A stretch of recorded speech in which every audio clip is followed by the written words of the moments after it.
ជំរាបសួរបងប្អូនទាំងអស់គ្នាថ្ងៃនេះខ្ញុំមានម្ហូបថ្មីមួយមុខទៀតហើយដើម្បីចែករំលែកជូនបងប្អូនទស្សនាទាំងអស់គ្នា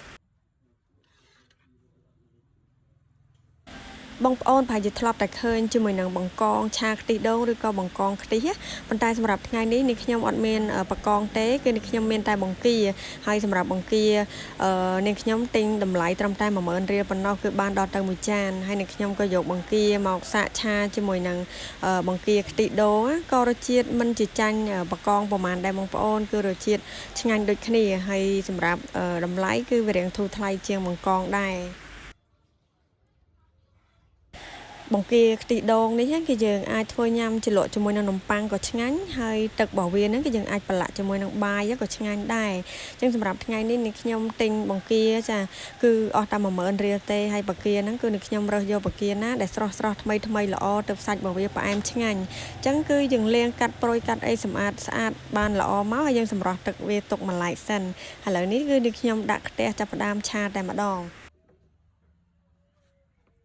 ហើយសម្រាប់គ្រឿងផ្សំវិញក៏មានអីច្រើនដែរបងប្អូនយើងមានតែបង្គាបន្តិចមកហើយខ្ទឹមសចិញ្ច្រាំនេះហើយជាមួយនឹងខ្ទិះដូងហើយនឹងគ្រឿងបុកបន្តិចមកគឺរួចរាល់ហើយអញ្ចឹងគឺនឹងខ្ញុំដាក់ខ្ទះហើយដាក់ខ្លាញ់ឲ្យក្តៅមកអញ្ចឹងខ្ទឹមសចិញ្ច្រាំហ្នឹងគឺនឹងខ្ញុំបំពងវាឲ្យឡើងក្លិនឈ្ងុយបន្តិចសិនហើយកន្លែងនេះគឺនឹងខ្ញុំអត់បខំភ្លើងឬក៏បើកភ្លើងខ្លាំងទេពីព្រោះខ្លាចខ្ទឹមរបស់យើងខ្លោចកាលណាខ្ទឹមខ្លោចហ្នឹងគឺរសជាតិឆារបស់យើងនេះក៏ល្វីងដែរអញ្ចឹងនេះខ្ញុំដាក់ជាមួយនឹងភ្លើងតិចរំលីងខ្ទឹមរបស់យើងនឹងឲ្យបានឡើងក្លិនឈ្ងុយល្អបន្តិចសិននេះខ្ញុំក៏បានដាក់គ្រឿងបុកចូល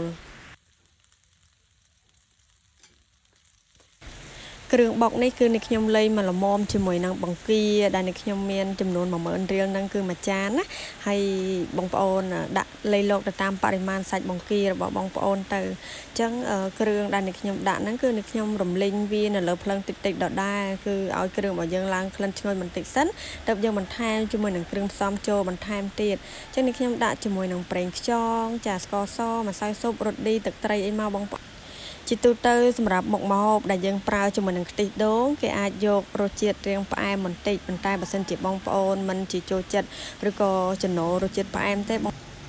ចាបន្ទាប់មកហ្នឹងគឺនេះខ្ញុំចាប់ផ្ដើមកកូរគ្រឿងផ្សំទាំងអស់ដែលយើងបានបន្ថែមមកបាញ់មិញហ្នឹងគឺឲ្យវាចូលជាតិជាមួយនឹងគ្រឿងបានល្អ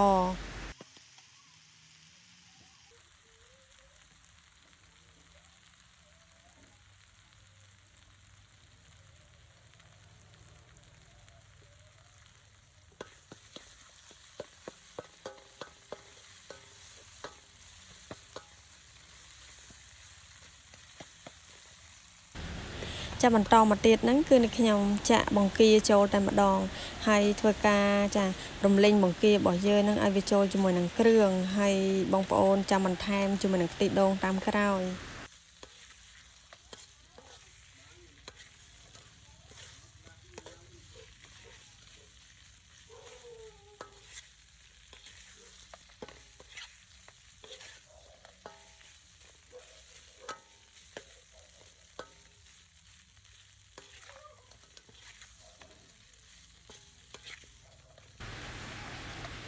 ចាបន្តទៀតហ្នឹងគឺខ្ញុំដាក់ជាមួយនឹងខ្ទិះដូងចូលហើយបើសិនជាបងប្អូនមានជាមួយនឹងដូងយើងកោសថ្មីទៀតគឺកាន់តែខ្ទិះល្អឈ្ងុយមែនទែនប៉ុន្តែដោយសារតែនេះខ្ញុំធ្វើរៀងយប់បន្តិចហើយរកខ្ទិះដូងអត់បានក៏នេះខ្ញុំដាក់ជាមួយនឹងខ្ទិះដូងកំប៉ុងតែម្ដងប៉ុន្តែដូចនេះខ្ញុំបញ្ជាក់អញ្ចឹងបើបានជាមួយនឹងដូងយើងពូតថ្មីទៀតគឺកាន់តែឆ្ងាញ់មែនទែនចាហើយបើសិនជាបងប្អូនចង់បានទឹកសម្រាប់ជ្រលក់ជាមួយនឹងនំប៉័ងបងប្អូនអាចបន្ថែមជាមួយនឹងទឹកធម្មតាចូលដើម្បីយើងយកទឹកអាចជ្រលក់ជាមួយនឹងនំប៉័ងបាន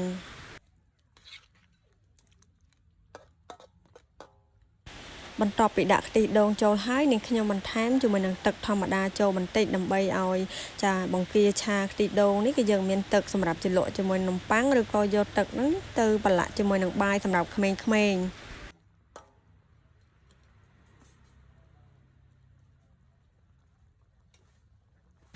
ចាយើងទុកវាឲ្យឡើងពុះល្អមកហើយយើងភ្លក់មើលបើសិនជារសជាតិប្រៃផ្អែមល្មមហើយបង្គារបស់យើងនេះក៏រួចរាល់ហើយដែរហើយបើសិនជាយើងរំងាស់វាកាន់តែយូរពេកធ្វើឲ្យសាច់បង្គារបស់យើងនេះគឺកាន់តែស្វិតហើយគឺវាអត់សូវជាមានរសជាតិឆ្ងាញ់នោះទេ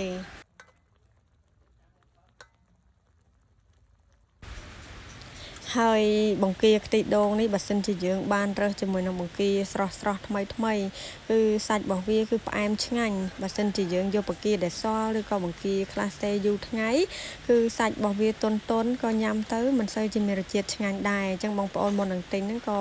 គួរតែរើសមើលបង្គាដែរហើយបើសិនជាបងប្អូនចូលចិត្តបង្កងបងប្អូនអាចដាក់ជាមួយនឹងបង្កងក៏បានគឺយើងអាចធ្វើដូចគ្នាបែបនេះក៏បានដែរ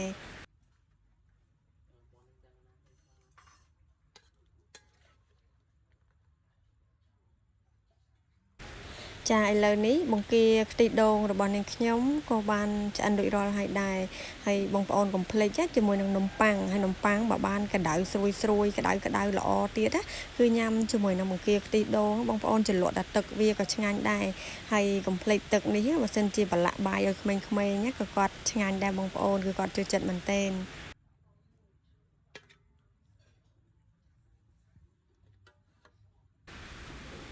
ចាសម្រាប់បងប្អូនដែលបានទស្សនាវីដេអូ